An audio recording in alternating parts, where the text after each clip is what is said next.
Hello and welcome to another episode of the Formula Scout podcast. We are here this week to discuss Formula One 2021, the game. If you remember last year, or if you're a relatively new listener, we did our own ratings and our own analysis of the ratings of the Formula 2 drivers for the F1 2020 game. And we've decided to have another crack at doing it for the F1 2021 game.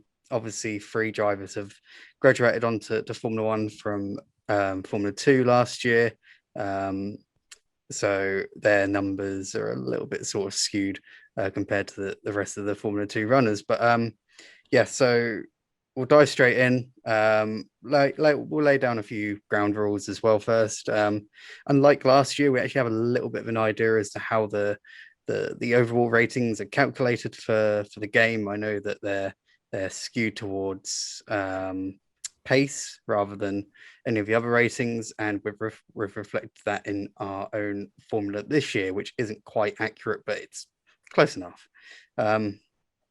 Again, it's just a bit of fun. This we'll be basing our own numbers off the end of the 2020 Formula 2 season rather than halfway through the current season. Some drivers are no longer racing in Formula 2. Other drivers have gone on to Formula 1, as we've mentioned before. So we think that the end of the 2020 season, which we feel is probably where the in-game numbers are based off anyway for the F2 drivers, is probably the best point to go for.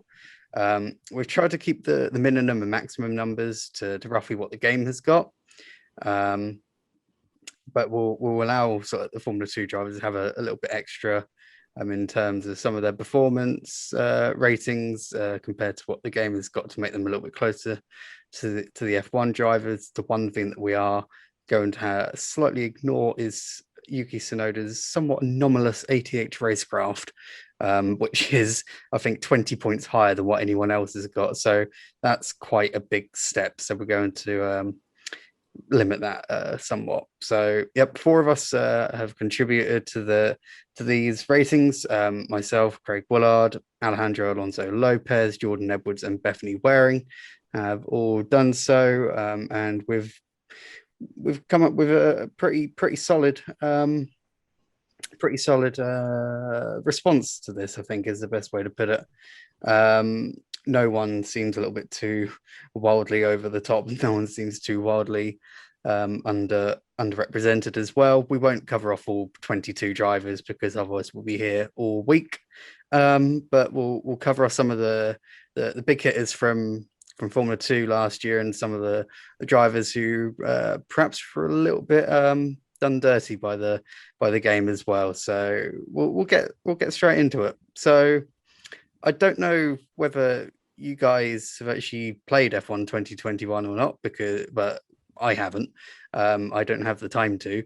I wish I did, but alas, I've heard that it's a pretty solid entry into the franchise. It's obviously EA's first proper stab at this as well. But yeah, I just want to get your thoughts on whether you've played or seen any of the footage so far, especially with Formula 2, which we're discussing. You know how bad I am on simulators. That's no better with a control. So no, I haven't played. And even if I had played, I don't think I would have made it past one corner on a track. So I don't think I'd be a very good judge. I would be able to tell you a lot about that corner, but nothing else.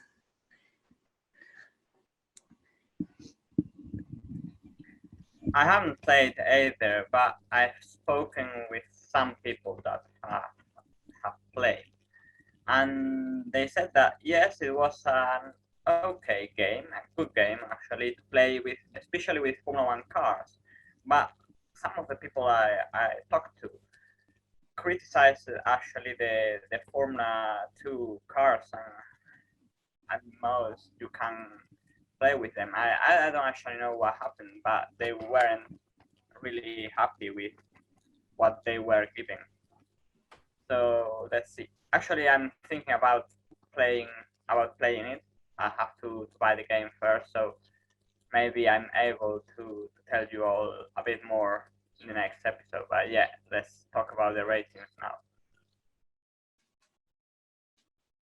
I mean, for me, I've got the game, which is great. However, I've only played about probably half an hour at most.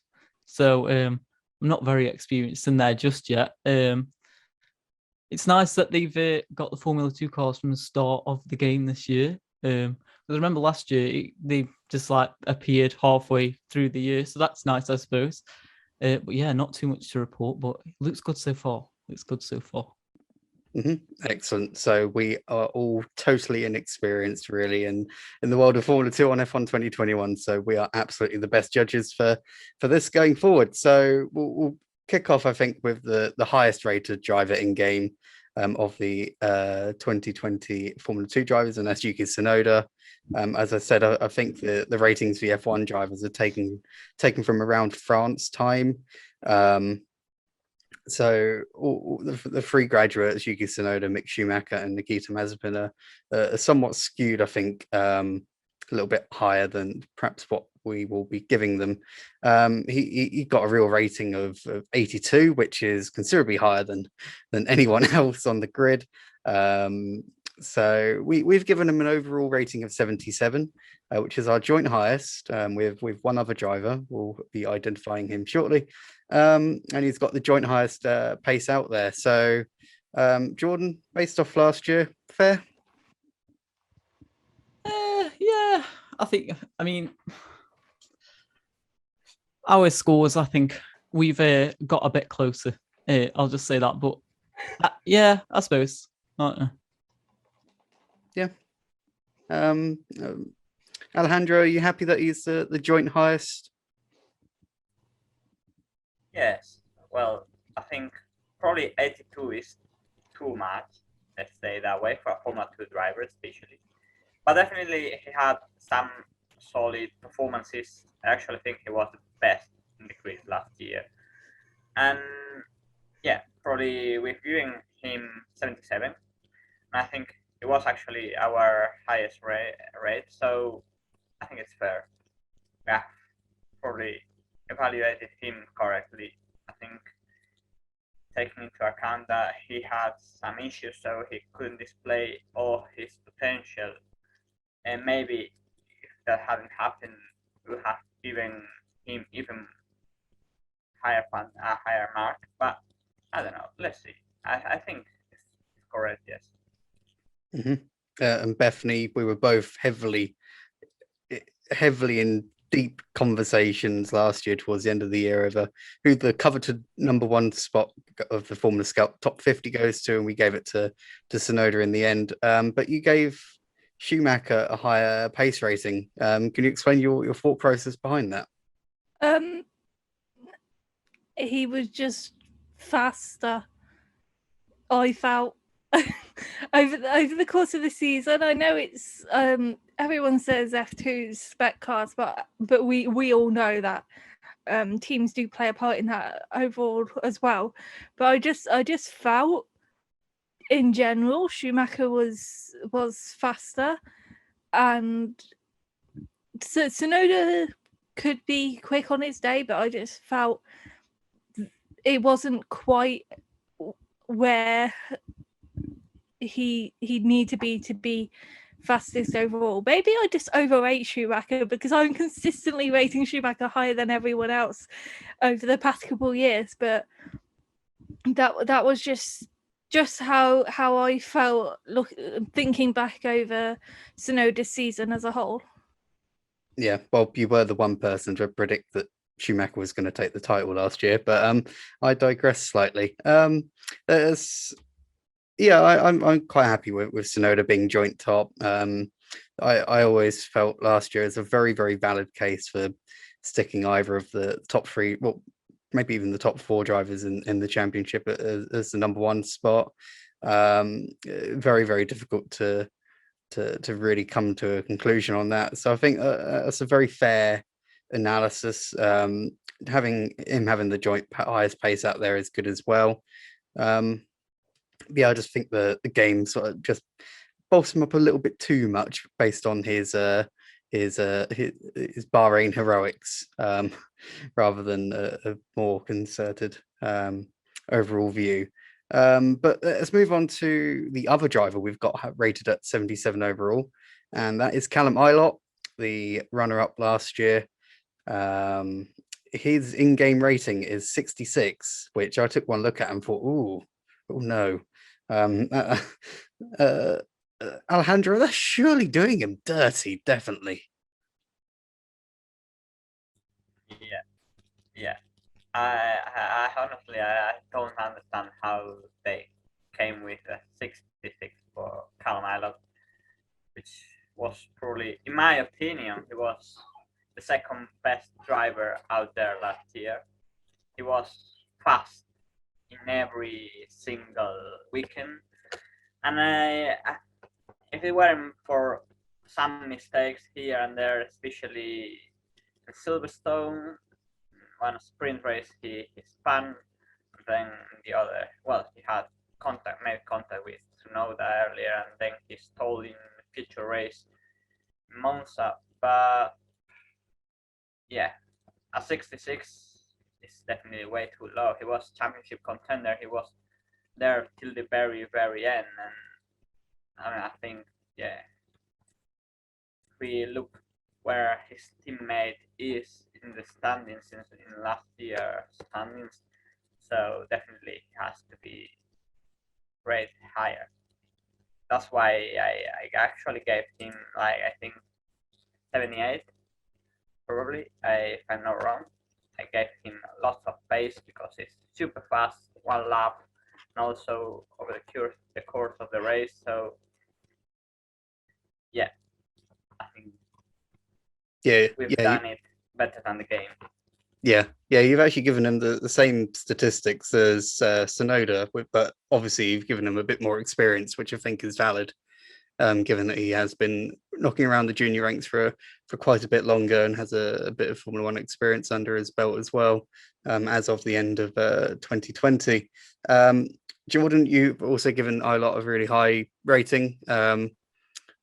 What are your thoughts on what the game's done for poor old Calum?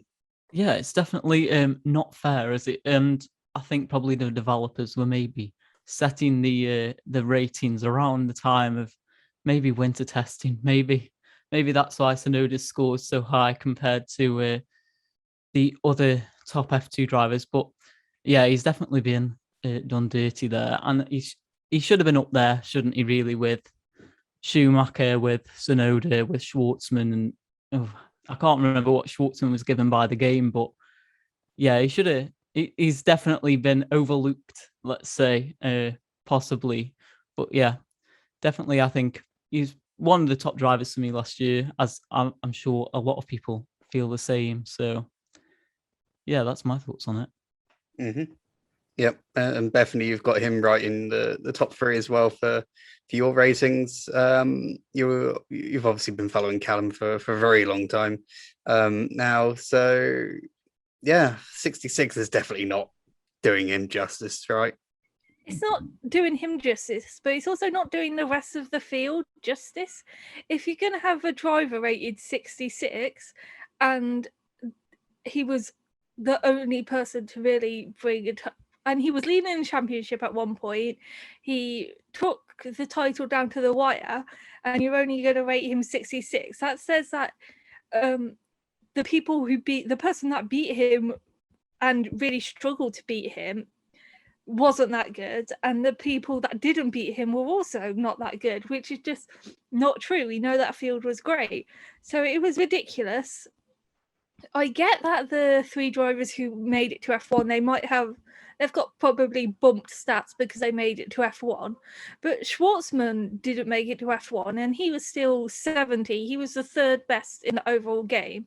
He beat one of the drivers who made it to F. So it's not as if it was like a conscious decision on their part to say, okay, he's not made it to F1, so we'll put him a bit lower. It was just It's just ridiculous, and I don't know what they were thinking.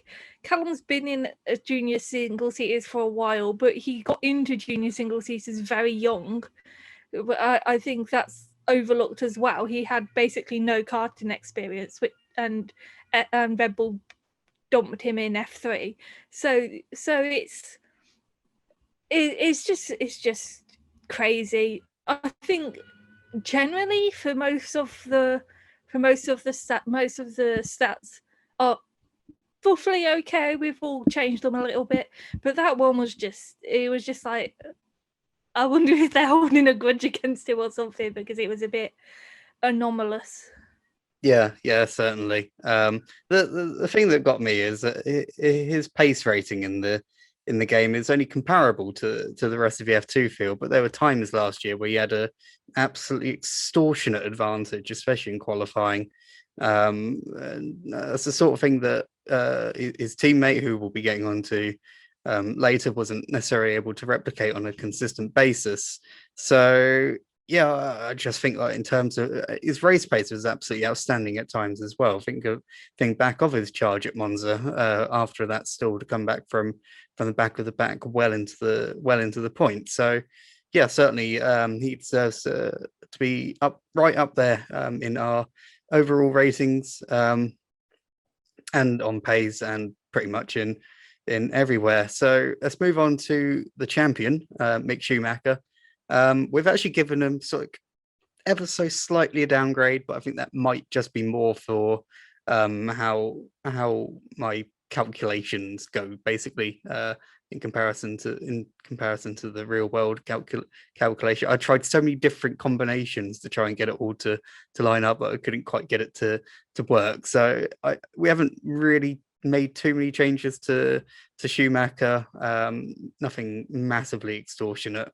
But it's just how it goes, and that'll be the case a little bit. So don't take all of this for gospel as such, but it's certainly good fun nonetheless. But so do we think that the ratings that he sort of gave, the game gave were relatively fair? Alejandro, I know you gave him slightly reduced awareness, but I mean, is that really worth worrying too much about, or is it just just one of those things? Really, we think that they might have actually got that one pretty much spot on. No, I mean, I've done it because I think he deserved it. I mean, yeah, the game gave him actually a lot of awareness, and I don't think it's like that. I mean, he made mistakes. He was missing things at many points. So yeah, I think I actually agree with all of you in downgrading him in terms of awareness. So yeah, let's see. I've also given him actually less space and everything, because I don't know. I don't really rate Schumacher that high. I mean, I think there is a lot of hype around him because he is the son of the 7-time world champion Michael Schumacher. But I actually think he's quite okay. It's an okay driver. He's good actually, but not that good. He's not a top driver in my opinion. He's good, as everyone agrees, but he's missing something that you see him. Oh my god, he's so quick. But for me, that's missing him. He always needs that one season to adapt, and that doesn't convince me at all. Mm-hmm. Jordan, do you think that that's fair? Yeah, I agree with Alejandro about the awareness. Like, definitely, they've bumped that up from somewhere, and I agreed, and I think I changed mine as well. But if you take the awareness compared to Ilot, who obviously was pretty much his match for the entirety of the season, it's completely different, and it doesn't tell the story of what actually happened last year, how the how the drivers actually drove. But yeah, I think the rest, I'd say, and the overall rating, I'd say it was fairly fair on the developers' side. I think we only made maybe a couple of down 1 point. So yeah, I think it was fairly fair. Yeah. If only there was a podcast that you could listen to towards the end of last year, where myself and a now former member of Formula Scout gave a proper rundown of the top 10 drivers of the year. But anyway, digressing again. So let's move on to Schumacher's former teammate, Robert Schwartzman.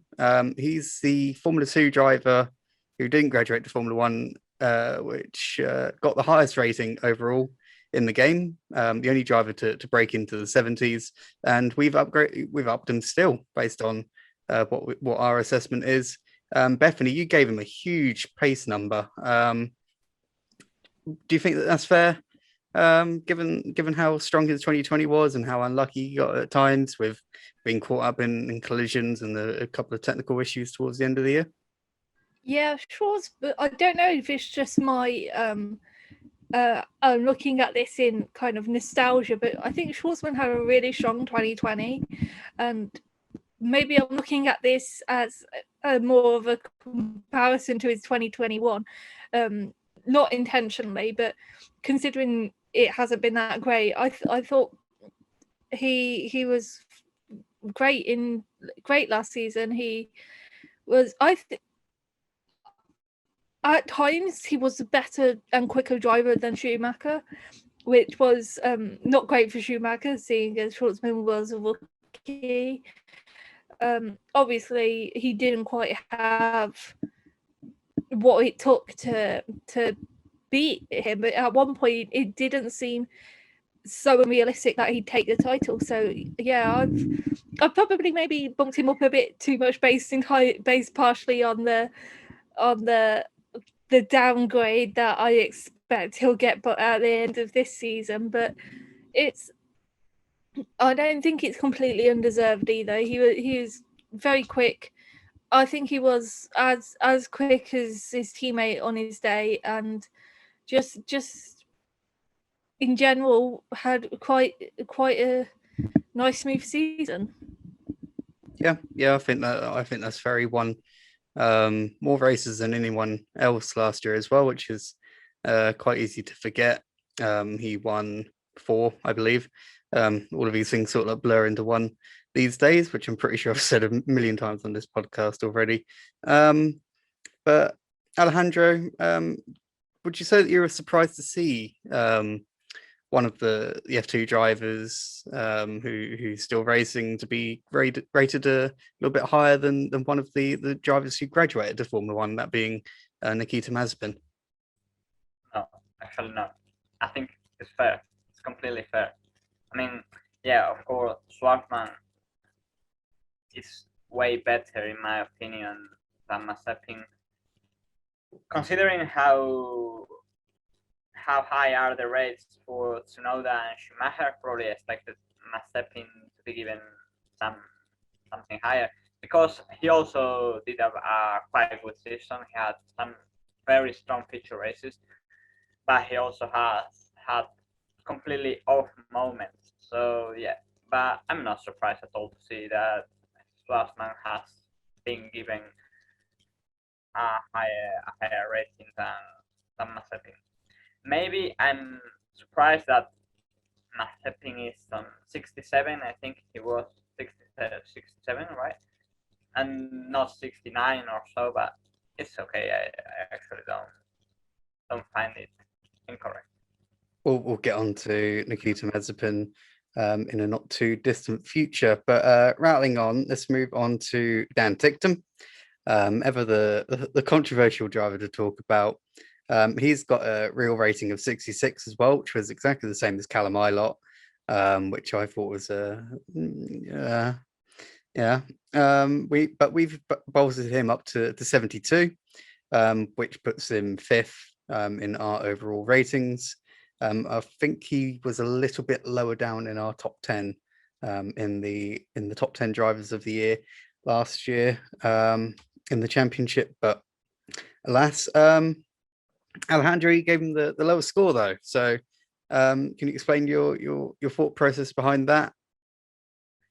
Yes, it was mainly. I'm not sure whether it's him at fault or the team at fault, because I've heard many things about the team's issue with soft tires to get them the temperature or all that, and yeah, that has put him in the back of the grid many times, or at least in the second half of the grid for the start of many races, and he's actually lacking podiums in future races, which for me was crucial in order to give pace and racecraft.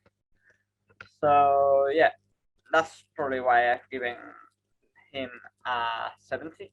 I actually was surprised he had such a low score. I wanted to give him more because I think he actually did pretty good job last year, considering all the issues he had. But at some points, the pace wasn't there. I mean, yeah, of course, probably was the team to blame because this year he's doing a really good job, but it's actually also it's the driver's responsibility to get their relationship to work and to push the engineers to find solutions. So yeah, I'm sorry for them, but it's a 70. I cannot give him more. Well, he's bolstered bolstered up the ranks quite a bit, regardless. As a result of our stringent analysis and just us plugging some numbers in and then maths happening. But Jordan, what did you make of Tictum last year? Do you think that the game did him a little bit dirty in its ratings, or do you think that he deserves to be sort of more mid pack, which is effectively where the game placed him? I mean, I think he should probably. He had a rough year last year with points, and that's probably why he has been pushed down quite a lot.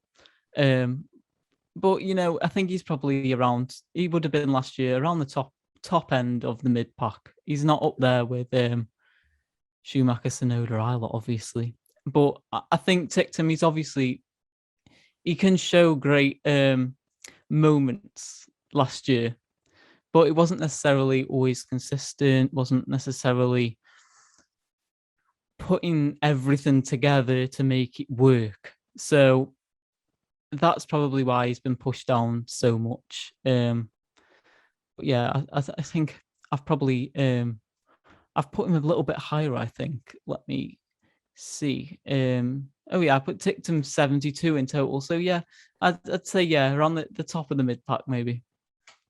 Yeah, certainly. And Bethonie, you defend Tictum to the heavens and back. To put it one way, you've given him a very strong pace rating as well, into the 80s.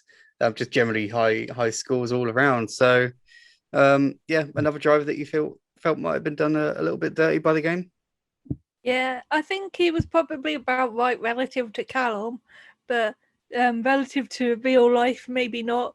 I think he was very quick, but he definitely probably was missing the awareness last year in quite a few respects. So that was I think where his season kind of fell apart. He had the pace, he just couldn't apply it properly. So that's why I've given him quite good pace, but just overall, I think he was top of the midfield just because of that lack of being able to put it together. Yeah, certainly. And I do tend to agree. I do think that the teams that the drivers ran for aren't necessarily reflected as well in the game as perhaps as what they should. And I think that applies to the next driver I've highlighted, and that is Felipe Djukovic. He was given a real rating of 65, which does sort of like put him in that mid-grade part of the pack. But we've given him a rating of 71, which was a lot higher than some of the other drivers on this list. A huge upgrade comparatively. He won several races with MP Motorsport this year. Things aren't quite going according to plan with Virtuosi this year after a lot of hype around that move. But I think based off last year, MP was not a team that looked like it was going to be a consistent race winner really at all. Djukovic was able to pull out some amazing poles, some amazing wins. So I thought absolutely he deserves to be given a much bigger rating. I personally gave him a really high rating of 73 overall, and a massive pace score of 78. So I'm sure some people will come at you with pitchforks and so forth. And just generally looking through, sort of reflected fairly well. Bethonie didn't seem quite so impressed. Only gave him an overall rating of 69. But I'm sure you got your reasoning for that one.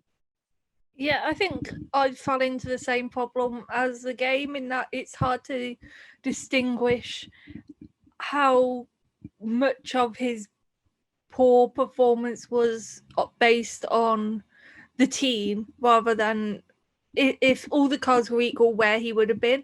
So I think that's what mine was, probably why it's further down than yours was, Craig, just because I struggle to kind of distinguish between how good he would have been if he were at a better team.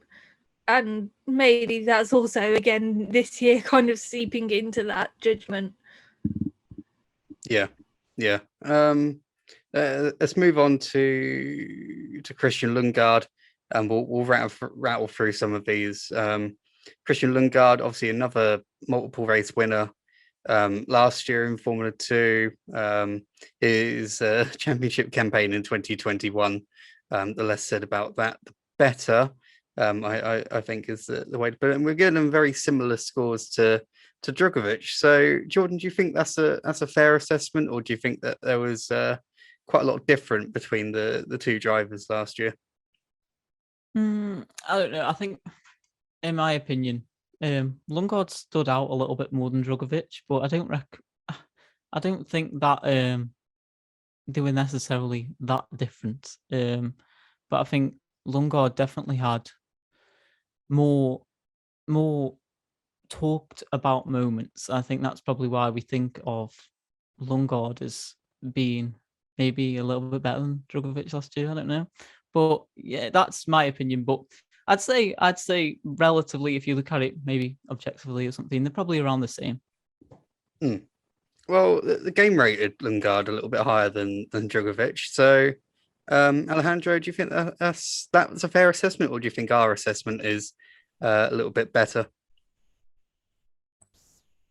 I think our assessment is better. Actually, my assessment is that Djukovic was better than Lingard, mainly because Djukovic had a much slower car than Lingard. Lingard's car, I mean, ART is always a championship contender. So yeah, and Djukovic came pretty much from nothing and was there winning races. He even won a future race by the end of the year, and Christian paid away towards the end of the season. So yeah, I don't know, but I think it was much more of a milestone what Djukovic did than what Lingard did, which was kind of expected actually, because he also stayed with the same team despite they are different structures, the F3 team and the F2 team. But probably the way of working is pretty much the same. They have lots of French people in both teams, and yeah, that's all. So I think our rating is much more accurate than the games. Yeah, certainly. The more that I think about it, and this is only really the first time that I've even comprehended the idea of that necessarily being the case. I do think Djukovic just had that ever so slight bit of specialness about him that we were seeing in Euro Formula when he absolutely obliterated the opposition in that championship, which he didn't. He just wasn't able to showcase it in Formula 3. But Lingard was able to show it in Formula 3. But it was kind of like a roles reversal a little bit in Formula 2 last year. And as I've already said, like both of their 2021s aren't quite going according to plans. It's very interesting just how quickly things can turn around in that regard. Yeah, I do think that Djokovic, just edging ever so slightly ahead of Lingard is a fair assessment. But yeah, I thought both were brilliant. Last year, I thought both deserved to be well and truly sort of right up towards the top of the tree. And there are a few drivers who were rated somewhat higher who are like, do they really deserve to have such high ratings? And we'll move on now to Nikita Mazapan, ever the controversial driver to mention. He had a very low rating in game of 67, comparatively compared to his fellow F2 graduates, which is a little bit surprising. We've actually given him a little bit higher of a rating, perhaps more because of my wacky formula than anything. So we still rated him below a number of 2020 runners. I think that's totally fair, to be honest, given how somewhat erratic his performances were. Last year, he was certainly able to produce some outstanding drives on some days, and he was able to produce some terrifying acts of driving on other days, and was also sometimes able to hit the little boards at Parc Ferme as well. But alas, so Jordan, how do you rate that call to give him only 67 in game and our own rating of 69 as well? Well, to be honest, I think it's totally fair. And I put his awareness quite considerably lower than everybody else's for those reasons you've mentioned. But he did have some standout feature races last year, and he picked up points there. That's where the points came from, pretty much last year. So, yeah, I think it's completely fair, to be honest. And obviously, I don't want to talk too much on the subject because it's quite controversial, as you say. But yeah, that's pretty much my opinion. Yeah, I totally do agree. We won't talk about Mazapan for too long. He is certainly been spoken about enough, I think, already, both on our podcast and elsewhere. Let's move on to a driver who we've actually given a little bit of a bolster up, but he's towards the top of the in-game ratings, and that's Guan Yu Zhou, our current championship leader in 2021.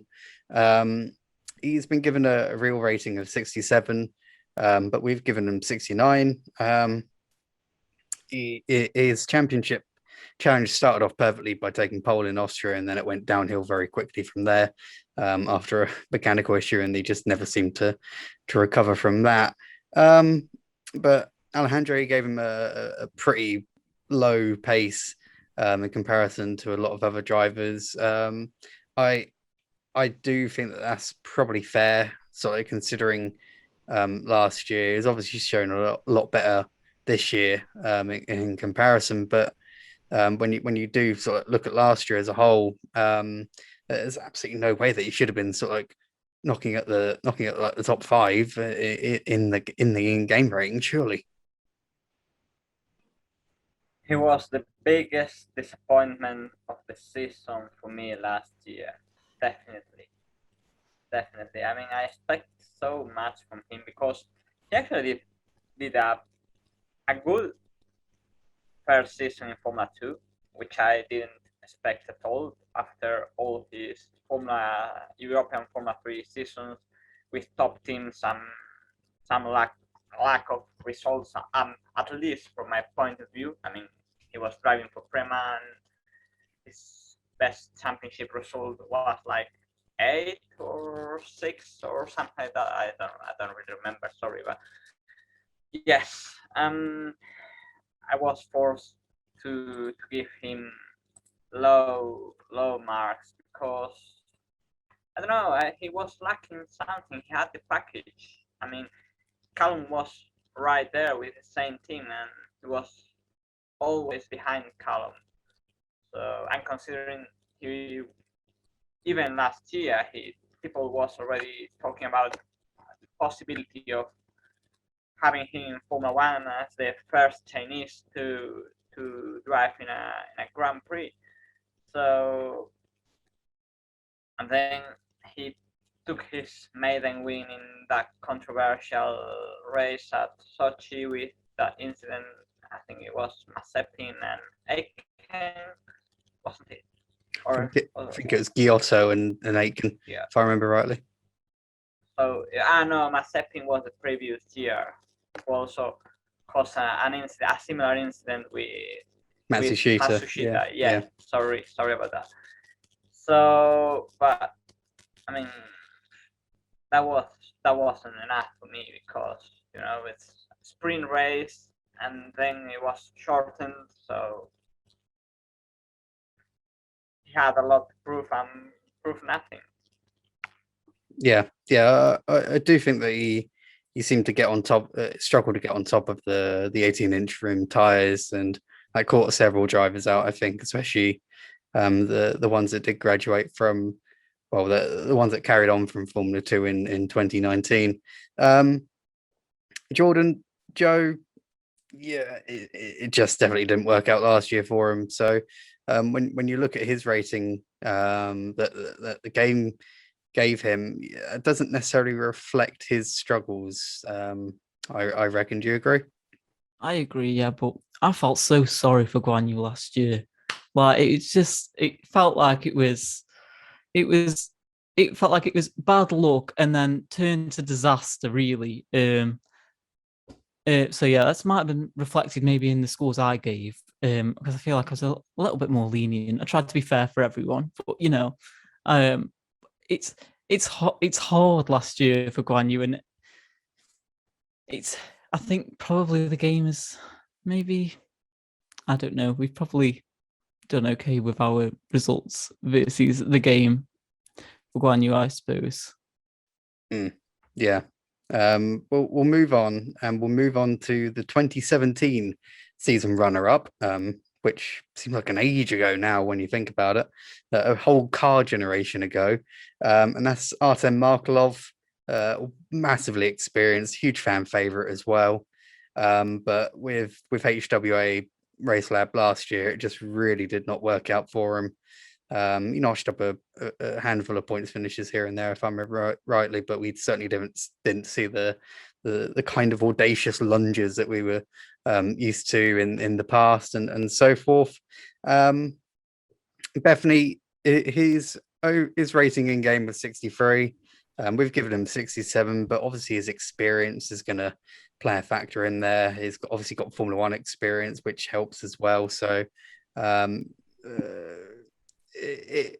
67 does seem like pretty good on paper, but like realistically, when you look at the bigger picture, considering it is a driver who so popular and was second in the championship so many years ago now, that's a bit of a disappointing overall score, I reckon. Do you agree?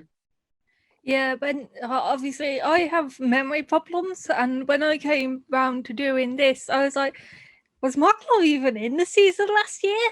He not only, I think you can forgive somebody for not doing well if you remember them, because that would mean that maybe they had accidents or things beyond their control that made them not be at the top of the field. But he was just had a really anonymous season, and it was hard to judge his season because of that, because it was just so, he was there, he should have been better, he wasn't, and it was hard to judge him based on that because he just didn't give me anything to remember him for, and even remember that he raced in the championship last year.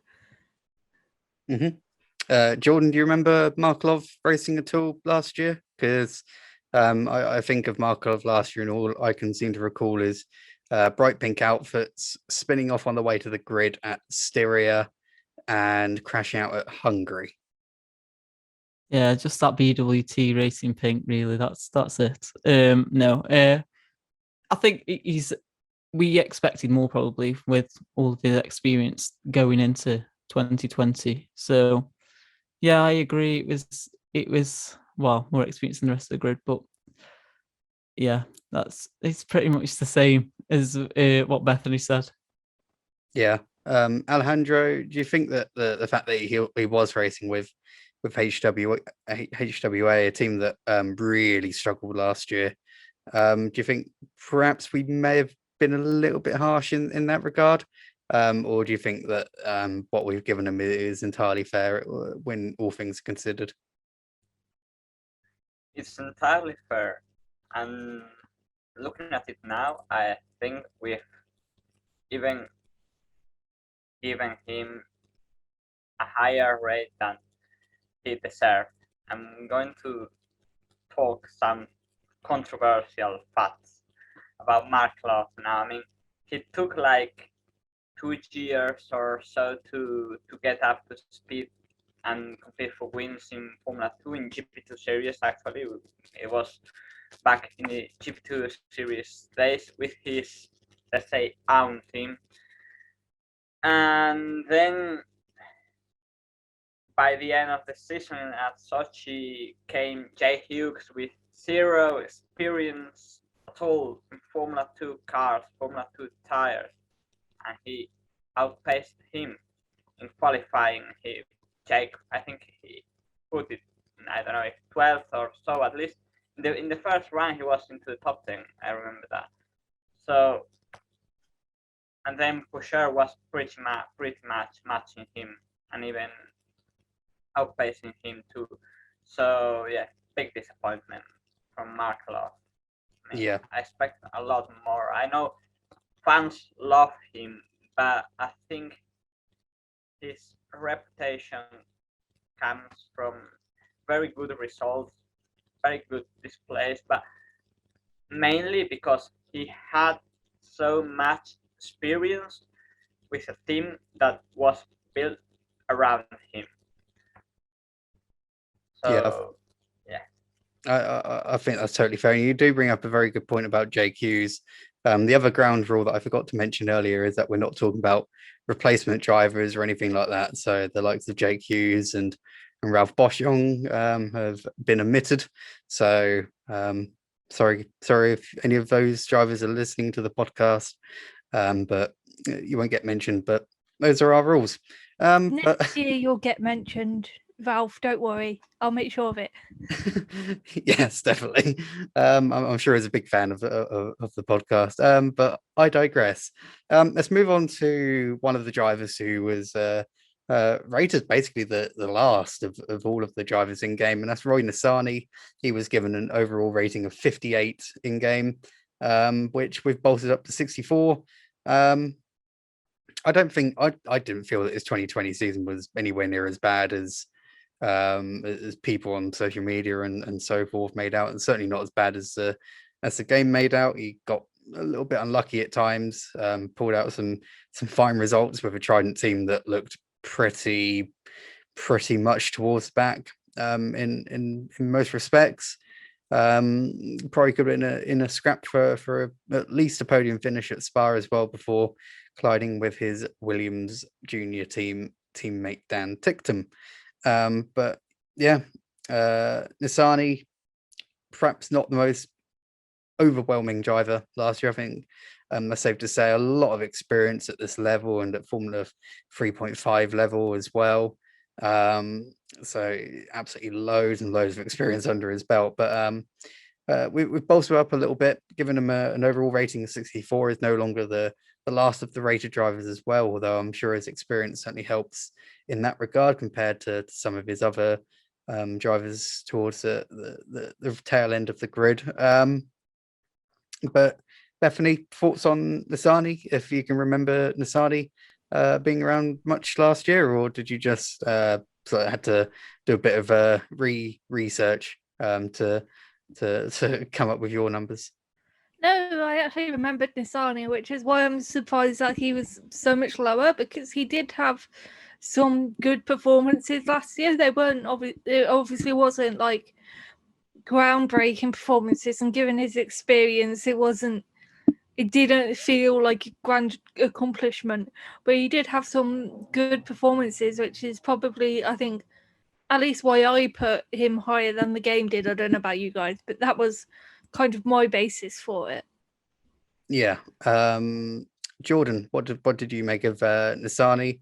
And do you think that giving him a little bit, a pretty considerable bolster is quite a fair assessment from us?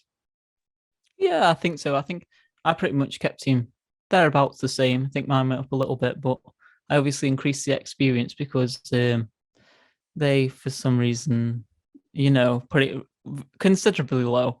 But yeah, it's justice for Roy. Shall we say that? Justice for Roy, because he needs.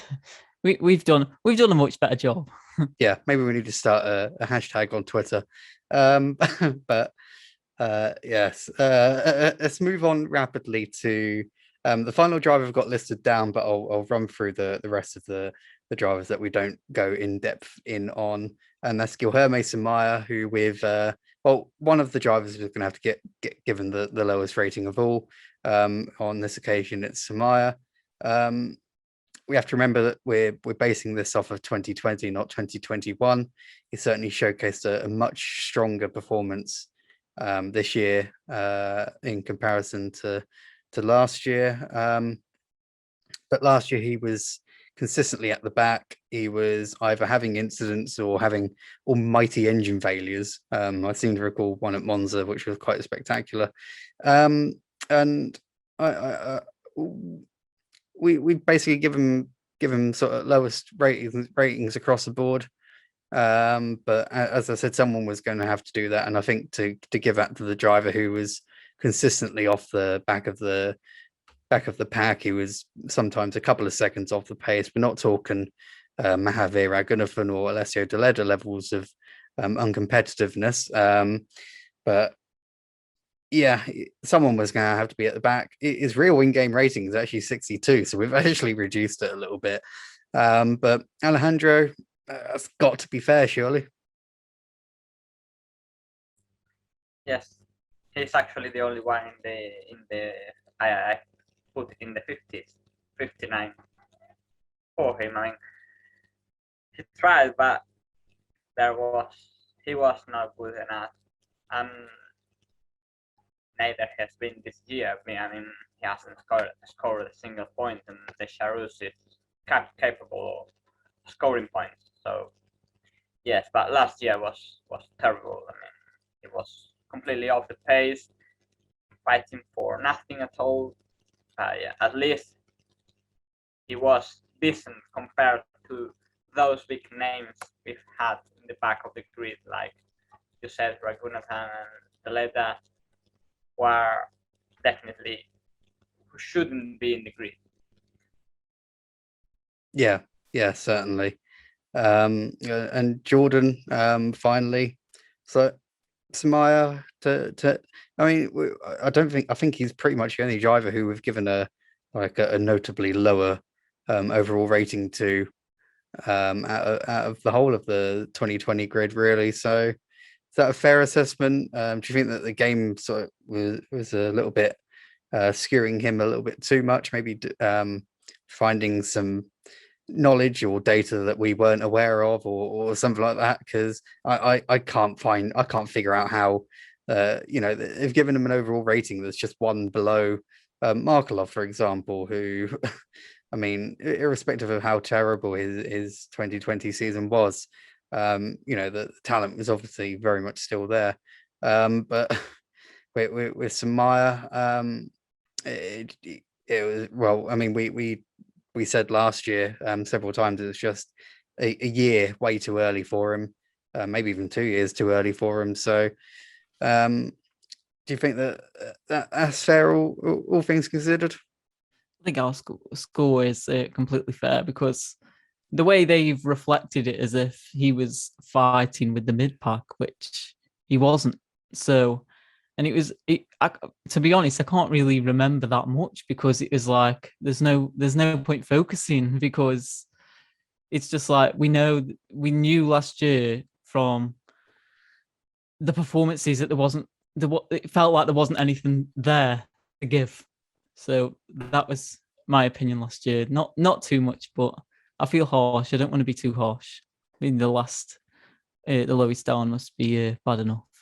Yeah. He's understandably got the lowest pace out of everyone. Just a slightly lower score than Sean Glail and Marino Sato. But like I say, I'll run down the rest of the drivers that we didn't talk about very shortly. But yeah, so that brings an end to talking about a number of the drivers. I think there's some good fun and good insight there. And I'm sure that the internet will come at us with pitchforks and torches and so forth. But yeah, so I'll just quickly run through the rest of the grid. From last year, Nobuharu Matsushita was given 67 by the game, and we've also given him 67, but that's a much lower score compared to a lot of the drivers. Jack Aitken was given 66 by the game. We've given him 69. Luca Giotto, very experienced driver, game gave him 65. We've given him 68, mainly because of that experience, I think, more than anything. Just one point lower than his teammate Nikita Mazapan, which I think is a totally fair assessment. Marcus Armstrong, 64 in game. We've given him 68. And yeah, another driver who was very unlucky at times, the curse of the second day RTC, as people like to call it. Jehan Daravala, 64 in game. We've given him 69, but we were very much aware of supposed engine issues that plagued him for much of the season last year. Giuliano Aleti, 64 in game, 65 for R ratings, which I think is pretty fair. Is towards the back of that. A season again with HWO that just did not work out at all. Louis Delatraz, 63 in game. We've given him 68. I thought that his performances were certainly a lot stronger than perhaps the game seemed to let off, even if the outright speed wasn't necessarily there on show all of the time. Pedro Pk, 63 in game. We've given him 64, so just narrowly higher. But the in-game rating gave him a pace of 73, which is quite incredible. It's a higher pace score than Guan Yu Zhou. So it's quite baffling. They've worked that one out. Sean Glail, in-game rating of 61. We've given him 62. That's perhaps, on reflection, perhaps maybe a little bit unfair given how his season went, with about, I think it was 6 engine failures, and then he broke his back. So yeah, it was a very unfortunate season for him. And Marino Sato, 61, and the in-game rating is also 61. So obviously we agree with Codemasters and EA on that one. So that covers all 22 drivers who started last season in Formula 2. That was great fun to do. I think we'll do similar for Formula 3 like we did last year, where we just came up with our own numbers, and I did some pretty abysmal Photoshop work. So we might even turn that into a season review or something like that. Shake things up a little bit. So that'll be good going forward. But yeah, that covers off all of that, I think. And I think we should look forward to the coming days and weekend ahead. We've got some interesting things on the horizon. I know Ida Wood was in conversation with Oliver Bierman, who is absolutely crushing the Italian Formula 4 field. There's a really good feature on that coming out shortly. as of the time of recording. It might already be out when it's released, so do check out formulascout.com for that one. And looking forward to the weekend, we've got FIA Formula 3 and W Series at Hungaroring, so I've got a very busy weekend ahead. We should also have some interesting news stories come out after a roundtable with Bruno Michel tomorrow, which I'll be sitting in. But on top of that, we've got Spanish Formula 4 to look forward to at Motorland Aragon. Bethonie will be on British F4 duty when they go racing at Alton Park. And we've got also Argentinian Formula 4 at Uruguay, and Formula Regional Japan at Autopolis, and Formula Academy Finland at the Botnia Ring for your slightly more obscure series to keep an eye on. But if you're not going to watch the races live, do check out the reports on formulascout.com. We will, of course, have all of the news, reaction, and everything else as the weekend unfolds, especially in Formula 3 and in W Series. So do keep an eye out on for that. And after that, we'll be into F1 summer break, which will be great, because then we'll have to be getting into mid-season report writing mode and so forth. So that'll be great fun. A lot of data crunching that we'll be having to do going forward as well. So that'll be great, great fun going forward. So that concludes this week's podcast. It's been a slightly longer one this week in comparison to recent weeks, but I'm sure that it's been good fun to relive a little bit of the Formula 2 season last year. Really exciting championship to look at, and I think we've certainly done this these in-game ratings perhaps a bit more justice than what we did last year.